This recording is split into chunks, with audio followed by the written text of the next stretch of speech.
우리들은 지금까지 하나님께서 우리들에게 사도 바울을 통해서 주신 구원의 복음과 구원을 줄 수 없는 다른 복음의 차이점이 무엇인가를 갈라디아서의 말씀을 통해서 하나님의 음성을 듣고 있습니다. 모든 사람들은 오직 믿음으로 말미암아 구원받는다고 하나님은 말씀하십니다. 아브라함이 의롭다고 여김을 받고 구원을 받은 것은 여호와 하나님에 대한 믿음 때문이었습니다.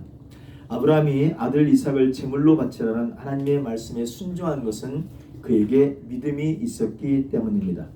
아브라함이 말씀인 율법을 순종해서 의롭다고 구원받은 것이 아니라 여호와 하나님을 믿음이 있었기 때문에 말씀인 율법에 순종한 것입니다. 그런데 여러분, 예수님께서는 물과 성령으로 거듭나지 않으면 하나님의 나라에 들어갈 수 없다고 말씀하셨음을 우리는 잘 압니다. 예수님께서 성령을 보내주시지 않으면 거듭나는 구원을 받을 수 없습니다. 성령을 받은 사람만이 거듭나는 구원을 받을 수 있습니다. 그래서 교회에서는 예수 그리스도를 그리스도로 믿는다고 고백하는 사람에게 뭐하죠? 물세례를 베풀죠. 물론 예수 그리스도를 그리스도로 고백하는 그 사람이 성령을 받아서 성령이 주신 고백으로 하는 것인지 그냥 자기 생각, 자기 신념으로 하는 것인지 우리는 사람은 알 수 없습니다.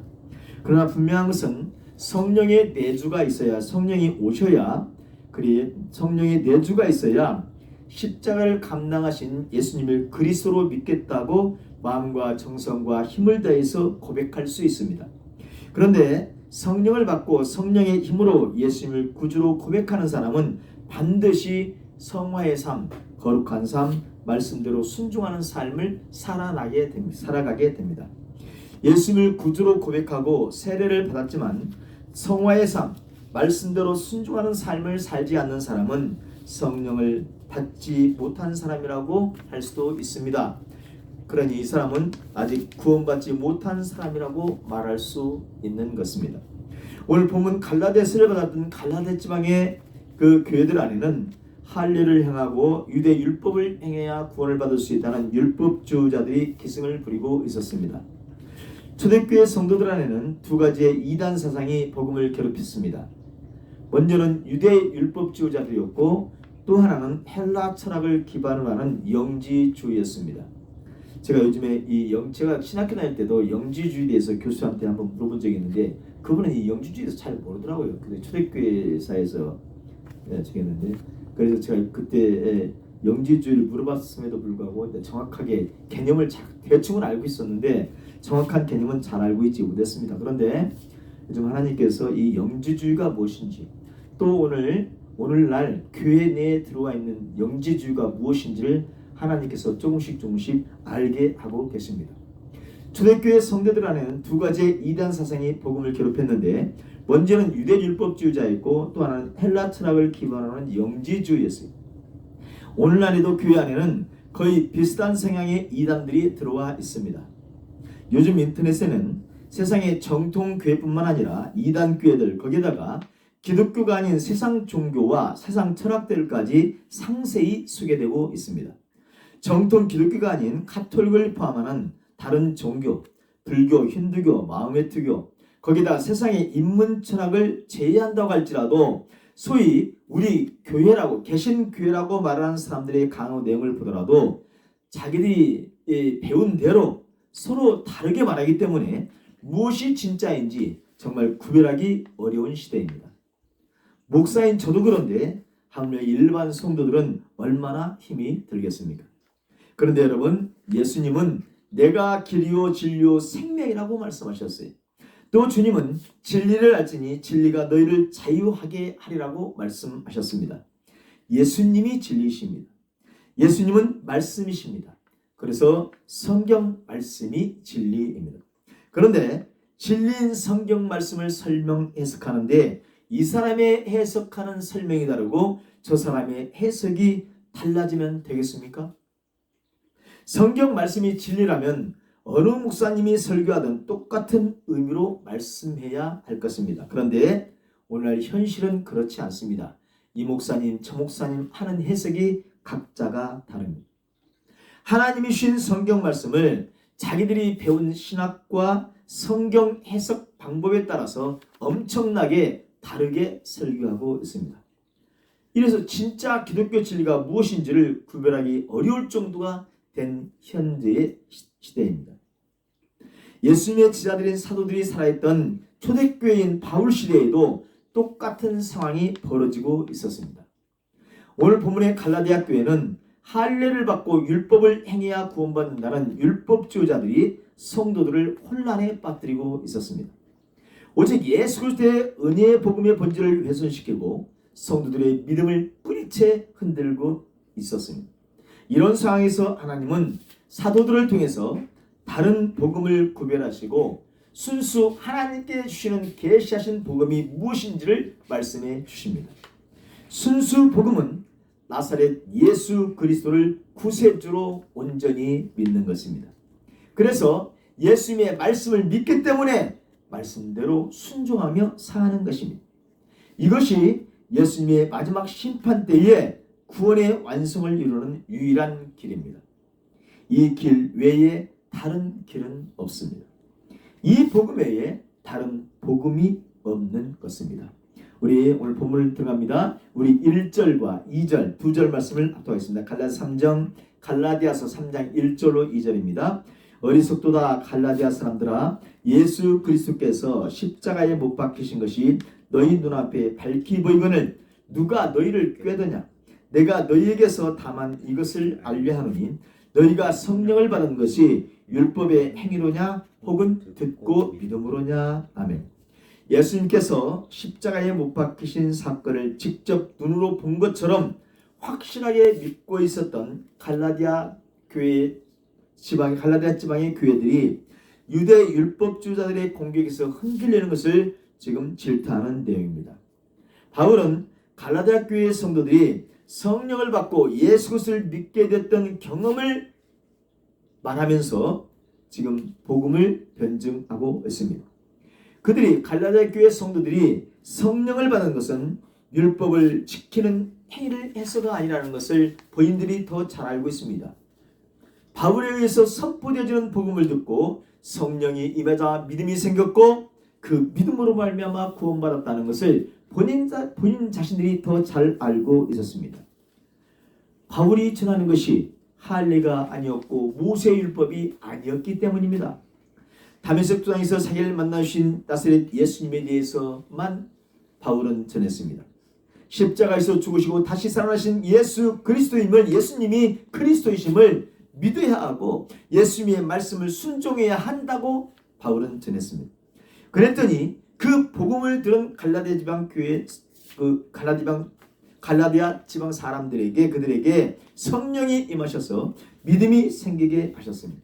믿음이 생긴 그들은 바울의 복음을 받아들이고 믿게 되었습니다. 바로 이것이 성령님의 역사가 그들에게 임한 것이었죠. 그들이 구원받은 것은 유대 율법을 행해서가 아니었습니다. 할례를 행해서가 아니었습니다. 단순히 바울이 전한 그 복음의 말씀을 듣고 받아들여서 예수가 나사렛 예수가 그리스도라고 고백한 것밖에 없었습니다. 이렇게 예수를 믿게 한 것은 성령님이 임하셔서 하신 역사입니다. 빌립보서 1장 6절에 너희 안에서 착한 일을 시작하시니가, 우리 안에서 착한 일을 시작하시니가 누구예요? 우리 안에 오신 성령님이라 이 말. 성령. 너희 안에서 착한 일을 시작하시니가 그리스도의 예수의 날까지 이루실 줄을 우리는 확신하노라. 갈라디아 교인들에게 믿음을 주신 성령 하나님께서 예수님이 재림하셔서 심판하시는 날까지 이끌어가기 위해서 다른 복음을 듣고 흔들리고 있는 갈라디아 교인들에게 지금 말씀하시고 있는 것입니다. 교회의 역사에서, 아니 특별히 오늘날에도 다른 복음에 흔들리는 사람들이 너무나 많이 있기 때문입니다. 그래서 그들을 구원으로 인도하기 위해서 오늘 하나님은 바울 사도를 통해서 저에게 말씀하시고 여러분에게 말씀하시고 우리 모두에게 이 말씀을 주시고 있는 것입니다. 여러분, 복음만을 끝까지 믿는 것이 뭐예요? 성령의 역사입니다. 다시 말합니다. 성령의 역사는 뭐하게 해요? 순수 복음만을 끝까지 믿게 해요. 할렐루야. 바로 이게 성령이에요. 성도들에게 임하셔서 구원을 시작하신 성령님께서는 끝까지, 언제까지?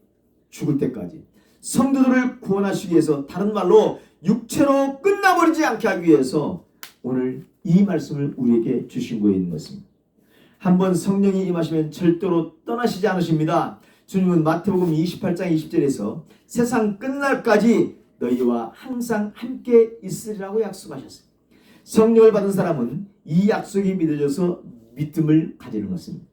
믿음이 생기기 위해서는 복음만을 선포해야 하고 그 복음인 예수님에 관한 말씀을 들은 사람에게 성령이 임하셔서 믿음이 있게 하는 것입니다.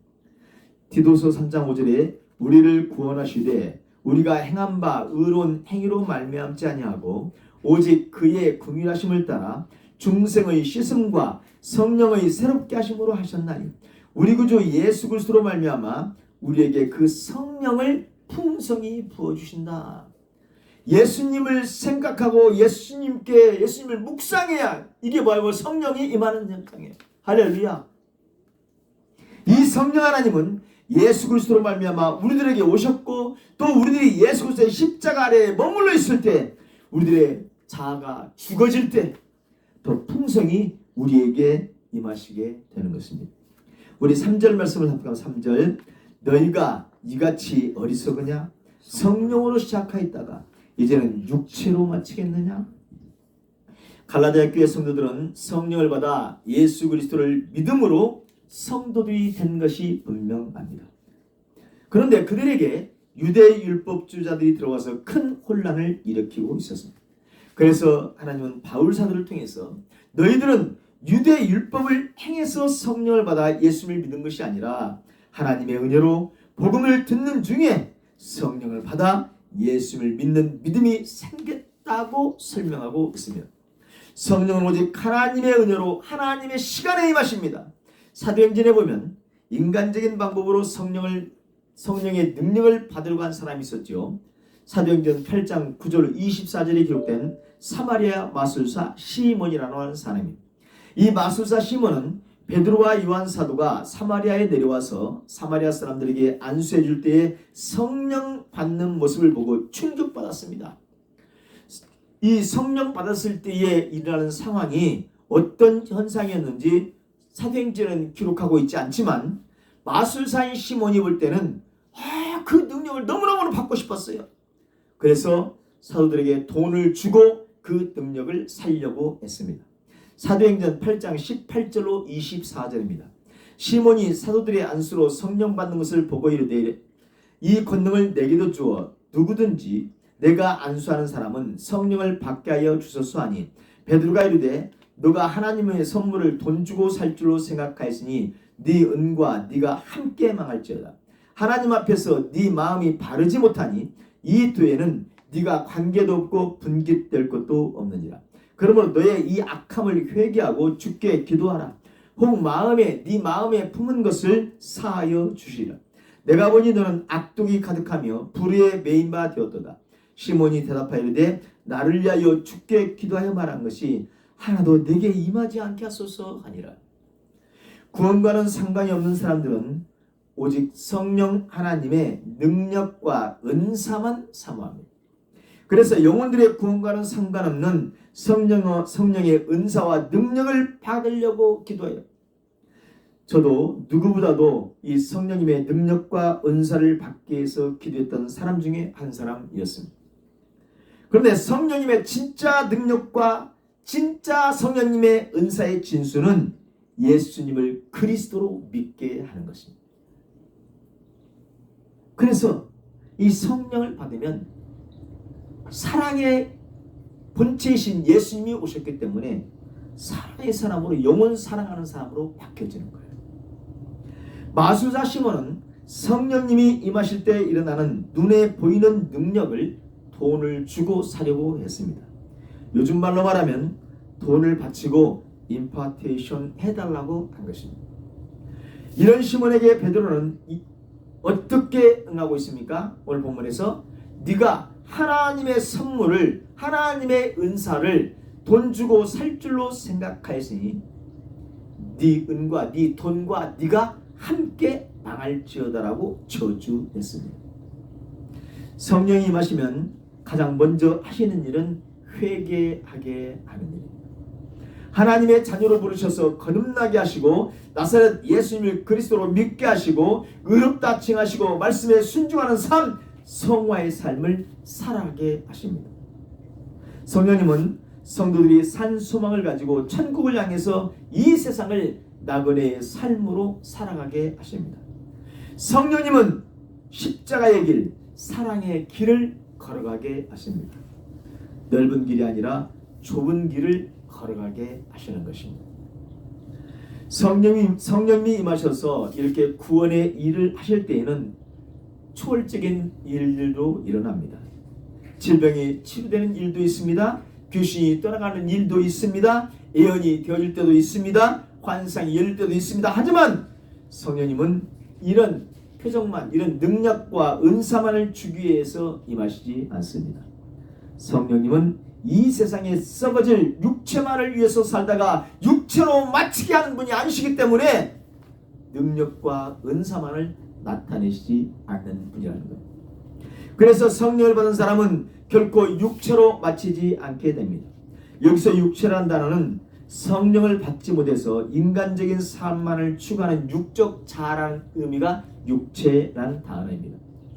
육체로 마치겠느냐는 말은 너가 성령을 받아서 인간적인 삶만을 추구하는 육적 자아로 살겠느냐라는 의미입니다.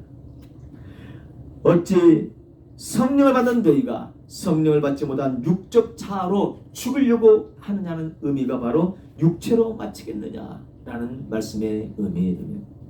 바울은 성령을 받아 예수를 믿는 믿음으로 확실한 하나님의 자녀가 된 갈라디아 교인들에게 유대의 율법주의에 빠지는 것이, 여기에 덧붙이면 영지주의에 빠지는 것이 얼마나 무슨 죄가 되는 것인가를 역설적으로 설명하고 있습니다. 그래서 바울은 갈라디아 교인들에게 질문하고 있는 것입니다. 우리 4절 말씀을 합해요. 4절. 너희가 이같이 많은 괴로움을 헛되이 받았느냐? 과연 헛되냐? 아멘. 여러분, 이 4절 말씀을 현대어 성경은 여러분은 복음을 지켜나가려고 많은 어려움을 겪었습니다. 그런데 지금은 그 복음을 그렇게도 쉽게 내던지려고 하다니 나로서는 도무지 믿을 수 없는 일입니다 라고 번역하고 있습니다. 갈라디아 성도들은 바울이 전하는 십자가와 부활의 복음을 듣고 성령을 받아 예수를 믿게 된 성도들입니다. 그들은 오직 하나님의 은혜로 성령을 받아 예수를 믿게 된 사람들입니다. 그 신앙을 지키기 위해서 그들은 많은 현실적인 어려움들을 겪어야 했습니다. 지금까지 우상을 섬겨 살던 생활 방식을 버려야 했습니다. 세상의 쾌락을 다 끊어야 했습니다. 그리스도로 산다는 것은 그리 쉬운 일이 아니었습니다. 그런데 유대 율법 지도자들과 그리스 로마 문화, 사탄 문화죠. 세상 문화를 교회 안에 들여온 영지 주자들이 자기들의 방식대로 해야 구원받을 수 있다고 유혹하니 그들은 큰 혼란을 겪을 수밖에 없었습니다. 그래서 바울을 통해서 주님은 지금 묻고 있는 겁니다. 너희들이 그렇게 복음을 지켜나가기 위해서 지금까지 어려움을 겪었는데 지금 다른 복음에 넘어가서 너희 믿음을 다시 헛되이 하게 하려고 주님 말씀하시고 있는 겁니다. 이 말은 무슨 말입니까? 그래서는 안 된다는 의미죠. 그렇게 해서는 안 된다는 의미입니다. 여러분, 이 말씀은 갈라디아 성도들에게는 은혜의 메시지 아닙니까? 그들을 사랑하시기 때문에 주신 말씀 아닙니까? 여러분, 오늘날에도 자칫 잘못하면 순수 복음 이외에 다른 복음에 빠질 수 있는 저를 위해서 또 여러분들을 위해서 주신 은혜의 메시지가 이 짧은 메시지입니다. 예수님의 십자가와 부활의 복음 이외에 어떤 다른 복음에도 빠지지 말라는 은혜의 메시지라고 하는 것을 우리는 기억해야 된다는 거예요. 우리 5절 말씀을 합독합니다. 너희에게 성령을 주시고 너희 가운데서 능력을 행하시는 이 일이 율법의 행위에서냐 혹 듣고 믿음에서냐?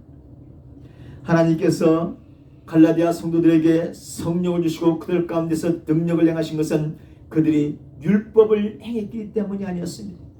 먼저 그들에게 복음을 주시고 성령을 보내주셔서 복음을 듣고 믿음을 주셨기 때문입니다. 오늘도 저와 여러분이 하나님의 능력인 예수를 믿고 구원받은 것도 성령님이 오셔서 복음을 듣게 하시고 믿음이 있게 하셨기 때문입니다. 우리들 편에서, 인간 편에서 말하면 우리가 믿음을 고백했기 때문에 하나님의 은혜와 능력인 구원을 받게 된 것이라고 말할 수는 있습니다. 그래서 누가복음 8장 49절로 50절은 이렇게 말합니다. 아직 말씀하실 때에 회당장의 집에서 사람이 와서 말하되 당신의 딸이 죽었나이다. 선생님을 더 괴롭게 하지 마소서 하거늘 예수께서 들으시고 이르시되 두려워하지 말고 믿기만 하라. 그리하면 딸이 구원을 얻으리라. 할렐루야. 두려워하지 말고 믿기만 하라. 그리하면 딸이 구원을 얻으리라. 복음을 듣고 믿기만 하면 새 생명을 얻어 구원을 얻게 된다는 것이, 이것은 하나님께서 성령을 보내주셔야만 가능한 일입니다. 마가복음 9장 23절을 저도 오해했었지만 사람들은 많이 오해합니다. 마가복음 9장 23절은 바로 믿음에 대한 얘기죠. 예수께서 이르시되 할 수 있거든이 무슨 말이냐, 믿는 자에게는 능히 하지 못할 일이 없느니라는 말씀이 있습니다. 여러분, 여기서 믿는 자에게는 능히 하지 못할 일이 없다고 말하기 때문에 사람들은, 저도 그렇게 생각했고, 내가 믿음으로 하면 성취하지 못할 일이 없다라고 그렇게 생각하죠. 여러분 그렇게 생각했어요, 안 했어요? 그렇게 생각했죠? 그런데 여기서 예수님께서 말씀하신 의미는 다릅니다. 조금 달라요. 저와 여러분들이 예수님을 믿으면 예수님께서는 그 믿는 자에게 어떤 일이라도 하실 수 있다는 겁니다. 이 주어가 누구예요? 예수님이지 우리가 아니란 말이죠. 우리가 믿음이 있으면 어떤 것도 할 수 있다는 의미가 아니고, 예수님께서는 그 믿는 자에게, 믿음이 있는 자에게 어떤 일이라도 하실 수 있다는 의미예요. 무슨 일이라도 하실 수 있다는 주어가 예수님입니다. 그런데 사람들은 우리들에게 믿음이 있으면 예수님은 우리들이 원하는 모든 일을 반드시 해주시기 때문에 우리가 하지 못할 일이 없다고 잘못 이해합니다. 성령님이 주시는 믿음은 이 세상에서 모든 일을 성취하기 위해서 주시는 믿음이 아니라는 거예요. 우리가 믿음을 오해하고 있다는 말이죠. 성령을 받은 사람의 믿음은 어떤 믿음이에요? 구원받게 하는 믿음입니다. 구원받은 성도가 이 세상에서 원하는 것을 더 성취하기 위해서 주는 도깨비 방망이 같은 그런 믿음이 아니라는 말이에요. 이 믿음을 오해하기 때문에 사람들은 열심히 기도해서 자기가 그 기도한 그 공로를 보시고 하나님은 기도 응답을 반드시 해주는 분으로 생각합니다. 저도 과거에 그렇게 생각하고 있었습니다. 그런데 여러분, 그것이 아니라는 것을 점점 최근에 하나님의 은혜로 알게 되고 있습니다. 그렇게 열심히 기도해서 반드시 응답받겠다는 것이 우리들의 공로주의가 되고 사탄이 그것을 이용한다는 것을 알게 되었습니다. 물론 이것은 구원을 받는 것과는 다르다고 말하는 사람도 있을 수 있습니다. 하지만 이것은 우리가 하나님을 오해하고 있는 것입니다. 하나님은 저와 여러분에게 필요한 모든 것을 어떻게 알고 계시죠? 다 알고 계셔요. 우리보다도 더 확실히 알고 계십니다. 하나님은 저와 여러분들이 말하지 않고 행동하지 않아도 우리 자신들을, 우리들을, 저와 여러분들을 너무나 잘 알고 계신 하나님이세요. 우리의 모든 것을 다 아시는 하나님이신 예수님께서 이루실 하나님의 나라는 이 땅에서 이루어지는 나라가 아닙니다. 그런데 우리들이 기도하는 내용을 보면 뭡니까? 다 이 땅에서 이루어지길 원하는 것들이 대부분이에요. 그것을 큰 믿음을 가지고 믿음대로 기도하면 하나님께서 이루어주신다고 생각하고 많이 때를 쓰면서 기도합니다. 이게 뭐예요? 자기 공로를 쌓는 겁니다. 그러면 자기의 믿음대로 전능하신 하나님께서는 반드시 그 기도에 응답해 주셔서 성취해 주셔야 한다라고 생각한 확신, 이것을 믿음이라고 잘못 생각하고 있습니다. 이런 정욕적인 기도를 하나님께서 응답하실까요? 성령 하나님은 그런 믿음을 우리들에게, 그 정욕적인 믿음을 주시지 않습니다. 그렇다면 그 정욕적인 믿음, 그 믿음은 누가 준 믿음입니까? 성령님입니까? 아니면 사탄입니까? 성령께서 주신 믿음이 있는 사람은 영혼들의 구원을 위해서 자기의 믿음의 분량대로 능히 하지 못할 일이 없으신 하나님께 간구하게 되는 것입니다. 왜요? 성령님은 사람들에게 믿음을 주셔서 영혼을 구원하시기 때문입니다. 물론 좀 말씀의 방향이 달라졌습니다만 아무튼 갈라디아 교회 성도들이 구원받은 것은 성령님이 그들에게 임하셔서 믿음을 주셨기 때문, 그들의 율법을 잘 지켜서 할 일을 행해서 성령이 임한 것이 아니었던 것을 그들 자신이 더 잘 알고 있었습니다. 왜 그렇습니까? 자신들은 할례와 모세의 율법과는 상관없는 이방인들이었기 때문. 그래서 하나님은 바울을 통해서 묻고 있습니다. 그렇다면 여러분, 저와 여러분이 믿음을 가진 것은 무엇 때문이었습니까? 저와 여러분이 신앙생활하고 있는 것은 무엇 때문이었습니까? 저와 여러분이 선한 일을 많이 했고 말씀을 잘 지켜서 율법을 잘 지켜서 믿음이 생겼습니까? 저와 여러분이 예수를 믿는다고 고백한 것은 누군가에 의해서 손에 이끌려서 교회를 가게 되었고 전도를 받았고 거기서 말씀을 들었고 복음을 듣고 믿음이 생겼기 때문에, 우리들이 나사렛 예수를 그리스도 주님이라고 믿는 믿음을 고백한 것은 성령님이 우리에게 오셨기 때문에 가능한 것이었습니다. 우리 6절 말씀을 6절, 아브라함이 하나님을 믿음에 그것을 그에게 의로 정하셨다 함과 같으니라. 아멘. 모든 성도들은 믿음으로 의로 정하셨다는 것을 강조하신 하나님은 다시 또 한번 이것을 이신칭의 오직 믿음으로 의에 이른다는 구원론을 말씀하시고 있습니다. 우리가 잘 아는 대로 아담의 범죄는 모든 사람을 불의하게, 다른 말로 죄인으로 만들었습니다. 이제 하나님께서 의로 정하시지 않으면 모든 인간은 불의한 자, 죄인입니다. 옳고 그름, 의와 불의를 결정하는 분은 누구예요? 하나님이란 하나님. 옳고 그름을 결정하는 것은 사람도 아닙니다. 천사들도 아닙니다. 더욱이 사탄도 아닙니다. 옳고 그름, 의와 불의를 결정하시는 분은 오직 하나님이시죠. 의와 불의를 결정하시는 하나님께서 아브라함의 믿음을 보시고 아브라함은 의인이라고, 오늘날로 말하면 성도라고, 다른 말로 구원받았다라고, 구원받은 자라고 결정하셨어요. 하나님께서는 당신을 믿고 순종하는 아브라함의 그 믿음을 보시고 아브라함을 의롭다라고 칭하셨습니다. 불의와 의를 구별하는 것은 전능하신 하나님의 영역입니다. 하나님의 권한입니다. 우리는 말할 수 있어요. 왜 아브라함 같은 아내도 팔아먹는 그런 약삭한 사람을 의인이라고 해줍니까? 이렇게 세상 사람들은 항의할 수 있습니다. 하지만 그것은 우리들의 주장이고 사탄의 주장이죠. 의와 불의를 결정하는 그분은 오직 하나님 한 분뿐이죠. 사람들의 눈에는 특별히 잘난 일이 없는 사람 같아도 하나님은 의인이라고 결정하실 수 있습니다. 그런데 머리가 좋은 사람들은 여러 가지 세상 학문들로 철학이나 이론을 만들어서 의와 불의를 자기가 결정하려고 합니다. 하지만 그것은 인간들 입장에서 말하는 것들 뿐입니다.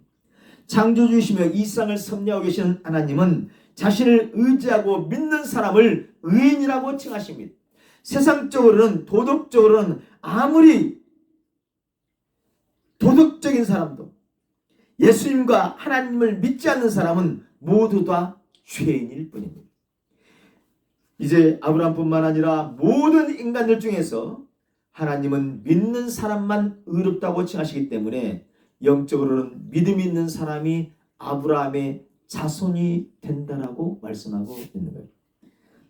이 아브라함이 자손이 된다는 말은 누가 제일 먼저 썼죠? 예수님께서 쓰셨어요. 예수님께서. 우리 7절 말씀 합니다. 7절 말씀 합독합니다. 그런즉 믿음으로 말미암은 자들은 아브라함의 자손인 줄 알지어다. 아멘. 이제 아브라함의 육적 자손인 야곱의 후손들 중에서 특히 오늘날 유대인들만이 아브라함의 자손이 아니죠. 아브라함처럼 하나님을 믿는 사람은 이방인이라고 할지라도 아브라함의 자손들이 되는 것입니다. 우리 8절 말씀 한번 8절. 또 하나님이 이방을 믿음으로 말미암아 의로 정하실 것을, 이방인을 믿음으로 말미암아 의로 정하실 것을 성경이 미리 알고 먼저 아브라함에게 복음을 전하되 모든 이방인이 너로 말미암아 복을 받으리라고 하셨느니라. 아멘. 이 말씀을 언제 하셨어요? 언제? 이미 창세기 12장에서 말씀하시고, 창세기 12장에서 하나님은 어떤 사람이든 유대인이든 이방인이든 뭐 흑인이든 백인이든 누구든 간에 아브라함처럼 하나님을 믿음으로써만 의롭게 정하신 복을 받게 될 것을 이미 창세기 12장에서 말씀하시고 있습니다. 이것을 예를 든 사람이 누굽니까? 바로 구약성경을 정통하고 있는 바울이에요. 구약성경의 학자이기도 한 바울 사도는 창세기 12장 1절로 1절로 4절에서 그 근거를 찾고 있습니다. 창세기 12장 1절로 4절에 여호와께서 아브라함에게 이르시되 너는 너의 고향과 친척과 아버지의 집을 떠나 내가 너에게 보여줄 땅으로 가라. 내가 너를 큰 민족을 이루고 너에게 복을 주어 네 이름을 창대하게 하느니 너는 복이 될지라. 너를 축복하는 자에게는 내가 복을 내리고 너를 저주하는 자에게는 내가 저주하리니 땅의 모든 족속이 너로 말미암아 복을 얻을 것이라 하시니라. 땅의 모든 족속이란 말이 뭐하죠? 땅의 모든 사람이 너로 말미암아 복을 얻을 것이라 하신지라 하는. 이어서 4절에서는 이 말씀에 의해 아브라함이 여호와의 말씀을 따라갔고 누구도 따라갔다고요? 롯도 그와 함께 갔으며. 이 말씀을 믿고 여호와가 따라갔고 누구도 따라갔어요? 롯도 따라갔기 때문에 롯은 소돔과 고모라에서 구원을 받을 수가 있다는 말이죠. 할렐루야. 롯도 따라갔다. 롯도 믿음의 사람이었다 이 말이죠. 하나님의 은혜가 아브라함에게 먼저 임했습니다. 아브라함아, 너는 이 우상을 섬기는 이 세상을 떠나서 이곳을 떠나서 내가 너에게 보여주는 땅으로 가서 살아. 너 교회 안에 들어가 있어. 그러면 내가 너에게 복을 주고 모든 족속들이 너 때문에 복을 얻게 될 거야. 물론 이제 아브라함이 맞습니다. 아브라함은 이 여호와의 말씀을 따라갔습니다. 물론 조금 전에 말씀드린 대로 조카인 롯도 따라갔지요. 아브라함과 롯이 여호와의 말씀을 왜 따라갔지요? 그 선포되어진 그 말씀을 믿는 믿음이 있었기 때문이라는 말. 할렐루야. 이렇게 하나님은 아브라함의 믿음을 보셨습니다. 물론 그 중간에 인간적인 실수도 하고 죄도 짓습니다. 하지만 하나님이 보신 것은 아브라함의 그 믿음이었다는 말. 그 아브라함의 믿음을 의로 여기신 것입니다. 그런데 하나님은 아브라함에게 말씀하실 때 모든 족속 유대인뿐만 아니라 이방인들까지 아브라함처럼 믿음으로 의롭게 될 것을 선포해 놓으셨습니다. 땅의 모든 족속이 세상 모든 민족이 너로 말미암아 복을 얻을 것이라. 이렇게 아브라함에게 말씀하셨던 여호와 하나님이 이 땅에 오셔서 십자가 대속 사역을 행하신 나사렛 예수님이십니다. 이제 십자가 대속 사역을 행하신 그리스도 예수를 믿는 사람은 여호와 하나님을 믿는 겁니다. 그래서 나사렛 예수 그리스도를 믿는 믿음으로 의롭다고 칭함을 받게 되는 것입니다. 예수를 믿는 사람은 아브라함의 자손이 되는 복을 받게 되는 것입니다. 마태복음 3장 7절로 9절에서 요한이 세례 요한입니다. 세례 요한이 많은 바리새인들과 사두개인들이 자기들이 하나님의 백성이라고 아브라함의 자손이라고 큰소리 떵떵 치는 그 사람들이 세례 베푸는 대로 오는 것을 보고 이르되 독사의 자식들아 누가 너희를 가르쳐 임박한 진노를 피하라 하느냐. 그러므로 회개에 합당한 열매를 맺고 속으로 아브라함이 우리 조상이라고 생각하지 말아라. 내가 너희에게 이르노니 하나님이 능히 이 돌들로도 아브라함의 자손이 되게 하리라. 아브라함의 자손, 믿음의 조상, 믿음으로 말미암아 이방인이 아브라함의 자손이 된다는 말은 지금 누가 또 쓰고 있어요? 세례 요한도 쓰고 있네요. 그죠? 세례 요한도. 누가복음 19장 8절로 9절입니다. 삭개오가 서서 주께 여짜오되 주여 보시옵소서 내 소유의 절반을 가난한 자들에게 주겠사오며 만일 누구의 것을 속여 빼앗은 일이 있으면 네 갑절로 사갑절이나 갚겠습니다. 주님 말씀에 예수께서 이르시되 오늘 구원이 이 집에 이르렀으니 이 사람도 아브라함의 자손임이로다. 삭개오가 이방인이었는가요? 아닙니다. 삭개오도 제가 알기로는 유대인이었어요. 그런데 이 사람도 구원이 이 집에 이르렀으니 이 사람도 아브라함의 자손이다. 요한복음 8장 39절로 40절입니다. 대답하여 이르되 우리 아버지는 아브라함이라 하니 이건 누가 말한 거죠? 유대 제사장들이 이렇게 얘기하는 거죠. 그러니까 예수께서 이르시되 너희가 아브라함의 자손이면 아브라함이 행한 일들을 할 것이거늘 지금 하나님께 들은 진리를 너희에게 말한 사람인 나를 죽이려 하는도다. 아브라함은 이렇게 하지 아니했다. 아브라함은 이 말씀을 듣고 어떻게 했다? 순종했다. 그런데 너희들이 순종하지 않는 것을 대드는 것 무슨 보니까 너는 아브라함의 자손이 아니다. 아브라함의 혈통을 이어받은 자녀인 유대인이 아브라함의 자손이 아니라는 겁니다. 복음을 듣고 믿음이 생겨서 복음을 따르는 사람, 순종하는 사람이 믿음의 조상인 아브라함의 자손이라고 요한도 얘기하고 예수님도 얘기한 거예요. 그 얘기를 누가 지금 갈라디아서 다시 얘기하고 있는 겁니까? 사도 바울이 얘기하고 있는 거예요. 바울이. 이것을 바울 사도는 또 분명하게 로마서에서 선언하고 있습니다. 로마서 4장 13절입니다. 아브라함이나 그 후손에게 세상의 상속자가 되리라고 하신 언약은 율법으로 말미암는 것이 아니요 오직 믿음의 의로 말미암은 것이니라. 계속해서 4장 16절입니다. 상속자가 되는 그것이 은혜에 속하기 위하여 믿음으로 되나니 이는 그 약속을 그 모든 후손에게 굳게 하려 하심이라. 율법에 속한 자에게 뿐만 아니라 아브라함의 믿음에 속한 자에게도 그러하니 아브라함은 우리 모든 사람의 조상이라. 우리 모든 사람은, 이 모든 사람은 어떤 모든 사람이에요? 믿는 모든 사람, 믿음이 있는 모든 사람의 조상이라는 것. 하나님의 은혜는 예수님의 대속적 희생 죽음 안에서 발생한 하나님의 확실한 구원의 계시, 구원 행위. 이렇게 값없이 주신 이 하나님의 은혜로 말미암아 예수님을 구세주로, 그리스도로, 메시아로 믿음으로 구원받게 됩니다. 이제 유대인뿐만 아니라 이방 모든 민족들에게도 믿음의 사람은 누구의 후손이 되는 거예요? 창세기 12장에서 아브라함과 언약하셨던 그 언약의 성취가 이루어지는 거예요. 아브라함의 자손이 되는 것은. 그래서 아브라함은 믿음의 조상이라고 우리가 그렇게 얘기해요. 우리 유치원에서 괜히 유치원이 아니라 주일학교 때부터 그 배웠잖아요. 주일학교 때 공과신 공고시간에 배웠잖아요. 믿음의 조상은 아브라함이 누군데 우리 조상이래요. 그러면서 아브라함이 누군데? 이삭의 아버지네? 구약 백성이나 신약 백성 그 누구도 아브라함처럼 믿음으로만 의롭다 칭함을 받고 하나님의 자녀가 될 수 있는 것입니다. 그런데 요즘 조금 잘못 생각하는 그 사람들이 이스라엘 백성들은 율법으로 구원받았다고 얘기하는데 잘못된 얘기. 할렐루야. 뭘로 분명히 얘기하고 있어요? 믿음으로 구원받는 거예요. 우리 9절 말씀을 한다고 했습니다. 9절. 그러므로 믿음으로 말미암은 자는 믿음이 있는 아브라함과 함께 복을 받느니라. 아멘. 믿음으로 말미암은 자들은 믿음에 있어서 신실한 사람들입니다. 왜 이 말씀을 드리냐면 믿음으로 말미암은 자들은 믿음이 있는, 이 믿음이 있다는 말이 신실함이 있는 이런 의미입니다. 번역이 이렇게 되어 있는데 그래서 이렇게 믿음이 신실한 것을 얘기하는 거예요. 신실한 믿음, 충성스러운 믿음. 믿음으로 말미암은 사람들은 믿음에 있어서 신실한 사람들입니다. 믿음에 있어서 충성된 사람들은 아브라함처럼 복을 받게 되는데 도대체 어떤 복을 받는 거지요? 구원의 복입니다. 아브라함이 그랬던 것처럼 하나님 앞에 신실한 사람들은 아브라함처럼 하나님의 나라를 유업으로 얻게 됩니다. 그래서 아브라함과 함께 영원토록 영생 복락을 누리게 된다고 예수님이 누가복음에서 말씀하셨죠. 거지 나사로가 들어간 게 어느 품에 있었다고 얘기해요? 아브라함의 품에 있었다는 얘기가 바로 그 얘기입니다.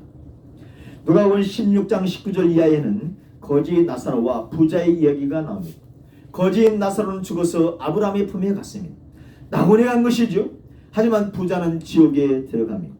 거지 나사로가 아브라함의 품에 가게 된 이유는 무엇이었을까? 반대로 부자가 지옥에 들어간 이유는 무엇이었을까? 믿음에 있어서 신실했는가에 아마 여부였을 것이라고 생각합니다. 하나님은 그가 거지로 살았느니 부자로 살았는지를 보지 않으십니다. 믿음의 신실함을 보시고 의와 불의를 결정하십니다. 믿음에 신실하지 않은 사람들은 결코 복을 받을 수 없습니다. 다른 말로 구원받을 수 없단 말입니다. 이 세상에서는 신실한 믿음의 사람들이 거지같이 살아갈 수도 있어요. 반면에 믿음 없는 사람들이 떵떵거리고 큰소리치며 살아가는 경우가 대부분입니다. 하지만 이 땅에서의 삶은 잠시뿐이라는 것을 우리는 잘 기억해야 돼요. 진짜 결과는 육체의 죽음 이후에 알 수 있습니다. 이 땅에서의 우리가 살아온 어떻게 살았느냐의 모습과 상관없이 믿음에 있어 신실했던 성도들만이 복을 받게 됩니다. 하지만 믿지 않는 자, 믿음이 없는 자, 믿음이 신실하지 못한 자는 영원한 저주와 고통을 받게 됩니다. 사랑하는 성도 여러분, 유대인이나 이방인이나 할 것 없이 그 누구도 여호와 하나님이신 예수님, 십자가에서 대속적 죽음을 당하신 예수님을 믿는 신실한 믿음이 없는 사람은 그 누구도 하나님의 나라를 유업으로 받을 수 없습니다. 하지만 예수님을 신실하게 믿는 사람들은 반드시 하나님의 나라를 유업으로 받게 됩니다. 지금 누리는 하나님의 나라나 앞으로 오게 될 하나님의 나라에서 영원 지복을 누리게 되는 것입니다. 여러분, 믿음 외에 그 어떤 방법으로도 진정한 이 복을 받을 수 없습니다. 저는 앞으로 계속해서 이 믿음이 무엇인가를 여러분에게 계속해서 설명해야 될 것 같아요. 아멘. 이 믿음, 신실한 믿음. 저도 잘못 신앙생활 해왔고 잘못 설교해왔고 이랬던 내용들을 계속 거쳐가면서 알려주시는 그 하나님 믿음, 정말 그 성경에서 말하는 믿음이 무엇인지, 성경에서 말하는 진리가 무엇인지를 계속해서 설교를 해야 될 것 같아요. 오직 신실한 믿음만이 진정한 복을 받을 수 있는 유일한 방법입니다. 이제 여러분, 저와 여러분은 언제나 신실한 이 아브라함의 믿음이 있어야 되겠습니다. 아브라함의 믿음은 신실한 믿음이었습니다. 주님이 주신 믿음으로 말미암은 사람은 신실한 믿음이 있는 아브라함과 함께 영원 지복을 받게 됩니다. 저와 여러분이 지금 신실한 믿음이 없다면 어떻게 하면 됩니까? 회개하면 됩니다. 할렐루야. 회개하면 다시 하느냐. 너 회개하는 걸 알았어. 내가 줄게. 다시 줄게. 다시 은혜 줄게. 너 회복하여 줄게. 우리가 회개하면 성령께서 아브라함에게 주신 신실한 믿음을 회복해 주십니다. 하나님 앞에서 한 점 부끄러움이 없는 신실한 마음으로 하나님을 사랑하고 또 최선을 다해서 이웃을 섬기며 사랑하는 신실한 믿음의 종들이 저와 여러분 다 되기를 주의 이름으로 축원합니다. 기도하겠습니다. 하나님, 저희들을 택하시고 부르셔서 신실한 믿음을 주시고 하나님의 자녀들이 되게 하심을 감사합니다. 믿음의 조상 아브라함처럼 우리 모두가 아브라함의 신실한 믿음을 본받아 아브라함이 받았던 영원 지복을 받아 누리게 하여 주옵소서.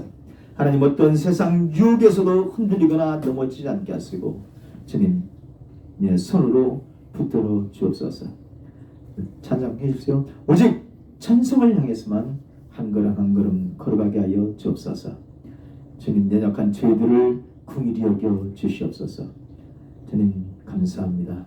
우리 찬양하면서 여러분 잠깐 기도하고 이제 축도로서 예배를 마치겠습니다.